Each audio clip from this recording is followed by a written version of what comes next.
Shalom. Call La Yahab Hashem Yahushai, Ba'ashem Wa Rakak Wadash.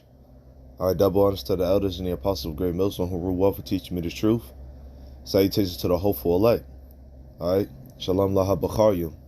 Alright, to you brothers out there in the four corners of the world, pushing the truth with all righteousness and sincerity. And to you few sincere sisters as well who hearken. I say Shalom, peace, love, and blessings.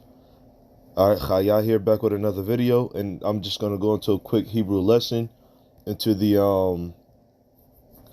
name Jacob or Yaiqab. All right, that's how it's pronounced in the Paleo Hebrew. All right, the Ibaryath. Okay, Lashon Kodash, our holy tongue. You know, and Jacob, as we know him, his brothers know him. You know, his name was later changed to Israel. You know, so I want to go into his name before. All right, and how it ties into who we are today.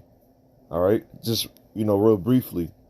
So with that being said, this is the book of Genesis, chapter 25, verse 26. It says, and after that came his brother out, and his hand took hold on Esau's heel, and his name was called Jacob. And Isaac was 80 years old when she bare them. Yeah, the story of Isaac and Rebekah and how Jacob and Esau were born. You know, Esau came out first. All right, and then Jacob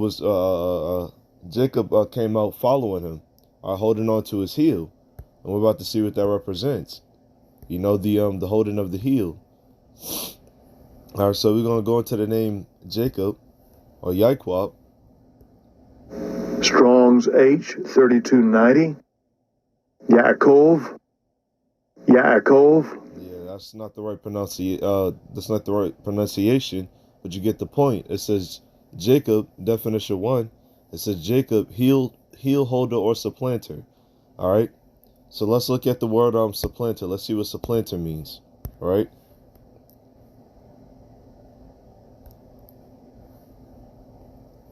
it says someone or something taking the place of another as through force, scheming, strategy, or the like.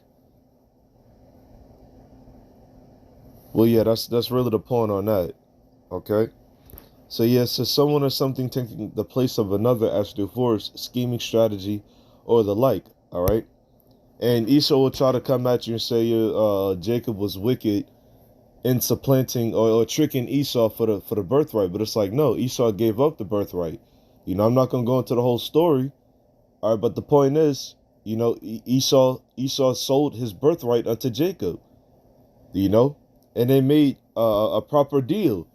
You know, Jacob said, if I make you this pottage, or if I make you this pottage, if I give you something to eat, you got to give me your birthright. And Esau agreed. You know, so who's the more foolish one, or who's the more wicked one? All right, Esau was ready to give up his birthright. All right, his whatchamacallit, how do you call it? Basically he gave up he gave up being the heir to the throne, okay, for some unfinished meat. For some uncooked meat. Okay? So, like I said, I'm not trying to go into the whole story, man. I'm just trying to, you know, jump in, jump out. All right, so with that being said, we're going to go into the breakdown of the name Yaiqab, all right, or Jacob in English. So I'm going to hit the edit button. All right.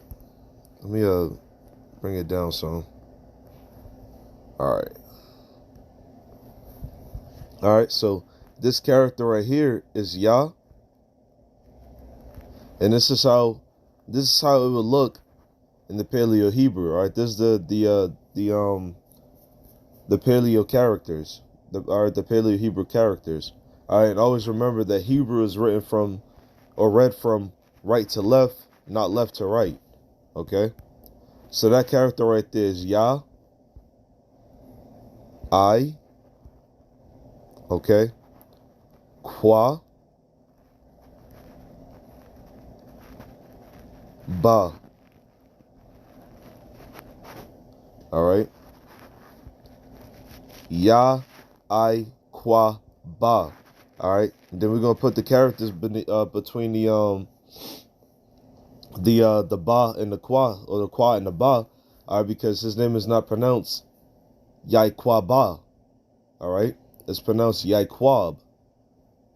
All right. So that's why we put the connectors between the Kwa and the Ba, you know.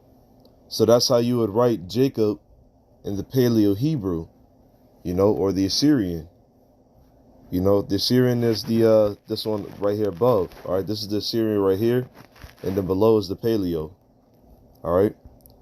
So that's the name Jacob or Yaiqab, all right, in the Paleo Hebrew, all right, the Lashon Kodash, you know. Lord willing, brothers and sisters, was edified through the Spirit. And until next time, man, Barakatei Habashim Hawashah.